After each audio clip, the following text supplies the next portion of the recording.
Hey guys, welcome to our first review.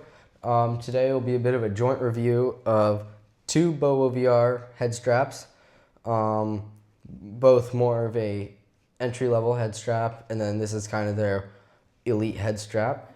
Note this is not sponsored. We have bought both of these ourselves, and everything that you hear in this video is our honest opinion after playing with these head straps. We've both used both for some time, and this is basically just our opinion of both, so you can get an idea of if you want to buy an upgraded head strap, which one you want to get. Let's get into it. This is the Bobovr M3 Mini, and yeah, that's what it looks like. And some very cool features about it is that from its low price point of only $30, you get a very lightweight head strap. And it's compatible with the Quest 3 and the Quest 3S. So whatever Quest 3 you have, it's going to be compatible with it, which is pretty cool. And basically, it can fully go like this.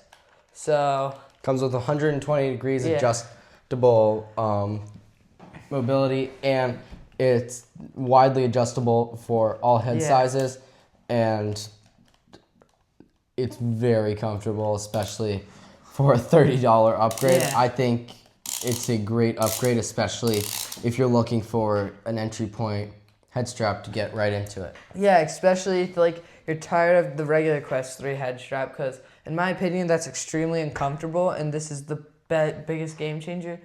So guys, the second strap we're going to be going over today is the Bobovr S3 Pro. Now this is a more Pro Series head strap versus the M3 Mini, which is a much more entry-level head strap. Comes at a lower price point. I think it's about a third of the price.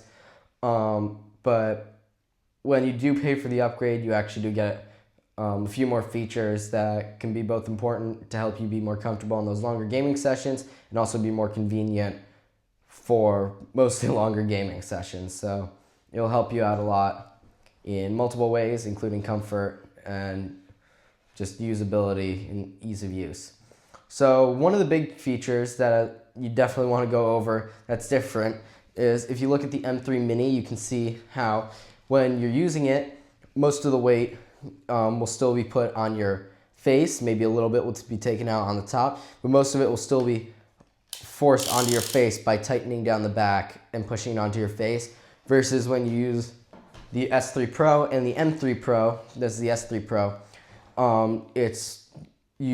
it puts most of the weight on your forehead and the top of your head, meaning that it will rest on top of your head instead of being pressed onto your face, which can make it a lot more comfortable, both short-term and long-term, for every type of VR gaming. Now, another feature that you will see on the S3 Pro is its fan. So it's got a cooling fan on top. It's actually decently quiet from what I can tell from playing with it. And it's powered by the same B100 battery pack. I've got mine charging here, as I was just using it earlier. And basically the B100 battery pack plugs in here, and it will charge your headset at the same time as powering the fan if you want the fan. So if I put the battery pack on right now, you can see a little display comes up here, and it will show you the battery percentage of the battery pack normally, and if you push in this scroll wheel button, you can hear the fan come on.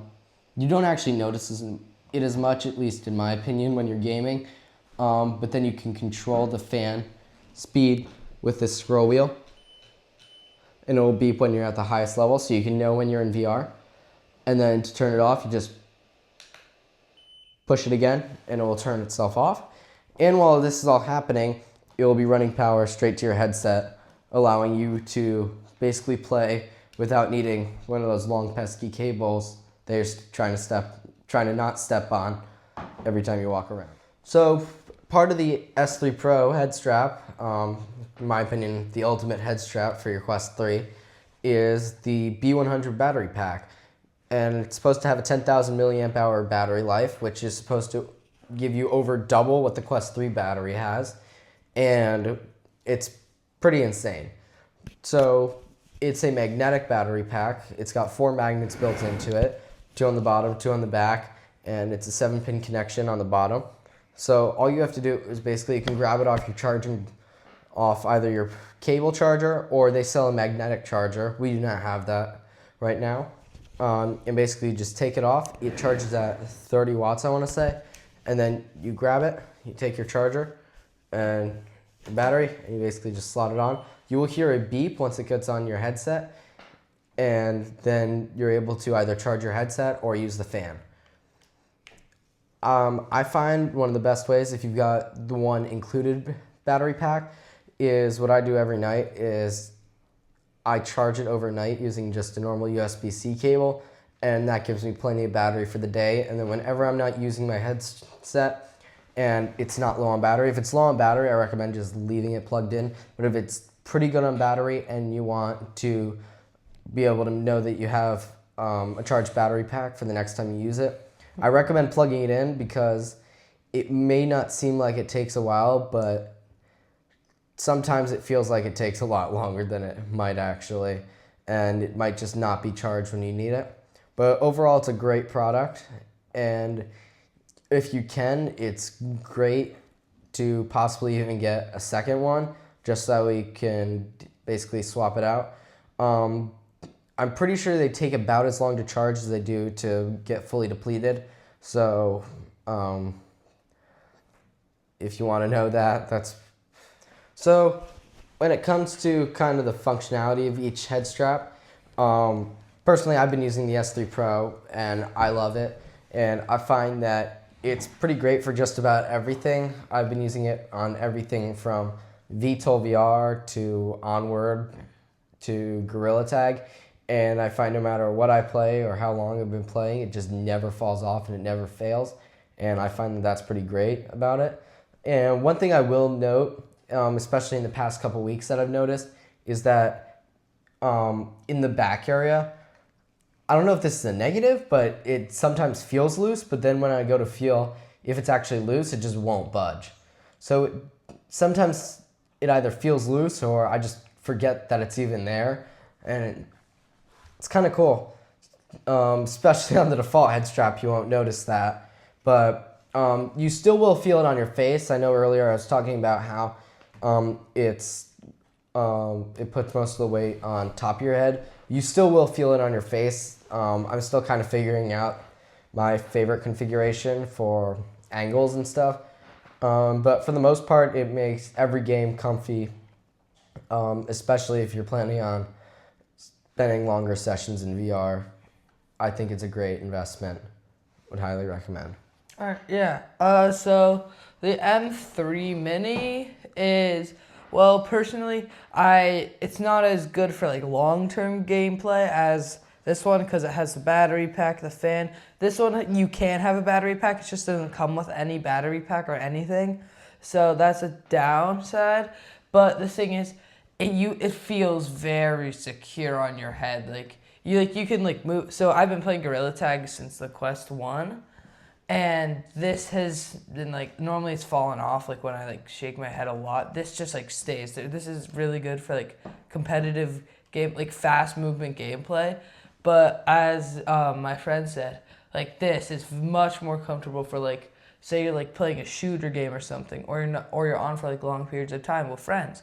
This is incredible because it makes sure the Quest is actually away from you. The inside part right here does not touch you at all, which is incredible at that. But this is better for short-term competitive gameplay. If you're on a competitive team, this would be an amazing headset for you. But if you're on a competitive team, I'd recommend you get both for long-term and your games. One thing I will note, going back to the battery pack, is that it does come with one battery pack. They do have a magnetic charger that can charge up to 3 at one time, but I'm pretty sure each battery pack costs $40. So they aren't cheap, at least not compared to the head straps themselves. But if you do want extra battery packs, then it might be worth it to invest. So that's just a bit of a battery pack thing. One thing that I will say, I think I already did mention this, but you do definitely still feel the headset on your face. It's just not as much. Definitely not as much as the standard head strap that comes with the Quest, but you still will feel it on your face, especially with the memory foam that comes in the forehead piece. You will definitely feel the facial interface because it just doesn't exactly keep the facial interface away from you, but it does definitely make it more comfy. And if you figure out how to adjust the actual pieces for the Quest, like the speaker parts here, I forgot what they're called, but if you do figure it out, then from what I hear, it can actually kind of feel less tight on your face, and some people actually like that more. So here's kind of our quick summary. We're going to wrap it up. This is only a quick review. If you want more reviews in the future, please comment down below. We're trying to improve the quality of our videos. It's obviously our first video, so we don't really have much of an idea what we're doing. But we're going to kind of go over a couple key points of first the M3 Mini, and then we'll go over the S3 Pro key points, and then we'll kind of wrap it up, do a quick comparison, let you know our final thoughts, and then kind of leave it on that note. All right. So about the M3 Mini, so it's very cheap for the price, like probably one of the best headsets you could get for the price, headset straps for the price. It's $30, and it's very cushiony with all this memory foam, and it's just very nice and very compact, which I really like about it. And it's very good for competitive gameplay, as I said earlier. So there's the M3 Mini. Now going over to the S3 Pro, key features include definitely the B100 battery pack that's included, magnetic charging capabilities. One thing I will note, as I've spent the past 2.5 years playing VR with a charging brick in my pocket and a USB-C cable running up to the side of my headset, it definitely makes it easier, especially in games like Gorilla Tag where you're moving your arms around a lot. So that is one good key point I would like to point out. Another one, I did go over the fan. It does help. I have heard people say, I don't know if it helps quite as much as other people have said before. It's definitely helpful. It cools down a lot. It is quiet, but I don't know if it's definitely noticeable. You'll know that the fan's on. And I do feel like one part that I don't quite like about it, especially if you have it on a certain way, is that the fan air will come down both through the bottom of the foam and through the top. So that's it. Kind of, if you have it on a certain way, then you won't feel half the air coming out. But overall, it's a great product. It's less compact than the M3 Mini, obviously. One thing I will note is it does not fit in the Meta carrying case from the Quest 3 and 3S. I learned that the hard way. But overall, great. I think it's the ultimate head strap for a Quest 3 or 3S. And it just has so many features, all at such a great price point, cheaper than Meta's head strap. So I think as a quick comparison, we'll go over what if you want either one. So if you want the M3 Mini, great entrance, kind of like your starting point for a premium head strap. Great for $30, really compact. It will fit in all carrying cases that you can get. It takes up about as much space probably as it'll definitely take up more space than the default head strap, but it will fit in the Meta carrying case. We have tested that. It does work. And if you're looking for just a really premium head strap that will help you in your longer gaming sessions and it's just jam-packed full of features, I'd recommend the S3 Pro. So there's our quick review and thoughts on the M3 Mini and S3 Pro. Do you have anything else you want to put in? Yeah, and comment if you guys want like any review about like VR. We have a lot of VR accessories because both of us have been playing for about 3 years since the Quest 1 came out. And so just comment about anything that you want us to review. And yeah. Just let us know. We'll probably find a way to get access to the products either by buying if we don't already have them. If we have them, we'll review them, or we'll just find a way to get them. And we're not gonna be like those other YouTubers that like basically try to force you to subscribe. Just like subscribe if you want. We don't really care. We're in middle school, so But that'd be pretty awesome if you did. So. Yeah, it'd be pretty awesome. But if you did enjoy the video, please leave a like so that way we can help grow as a channel. And thanks for watching. See you in the next video.